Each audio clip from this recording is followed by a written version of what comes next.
ఆంధ్రప్రదేశ్ నుంచి ఇప్పటి వరకు పెంచిన పింఛన్లో సింహభాగం పెంచింది తెలుగుదేశం పార్టీ, మీకు తెలిసిందే.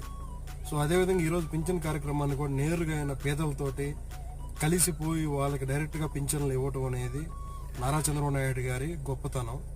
ఆయన ఎప్పుడు కూడా ప్రజల మధ్యనే ఉండాలని కోరుకుంటాడు, ప్రజలకి కావాల్సిన చేయాలనుకుంటాడు, ప్రజల జీవితాల్లో మార్పులు చేయడానికి ఎలాంటి నిర్ణయాలు తీసుకోవడానికైనా సరే ఆయన వెనకాడని ఏకైక గొప్ప నేత నారా చంద్రబాబు నాయుడు గారు. ఆయన సంక్షేమం చేయటంలో చాలా దిట్ట. అదేవిధంగా మీరు చూసుకుంటే అభివృద్ధి చేయటంలో కూడా మన తెలుగు రాష్ట్రాల్లో ఏ ఒక్క రాజకీయ నాయకుడు కూడా ఆయనతో సాటి లేరు అని చెప్పడానికి మాత్రం నేను కాలర్ ఎగరేసి చెప్పగలను. మీరు చూసుకుంటే గణనీయమైన మార్పులు తీసుకొచ్చిన భారతదేశ రాజకీయ నేతల్లో నారా చంద్రబాబు నాయుడు గారు ప్రథముడు.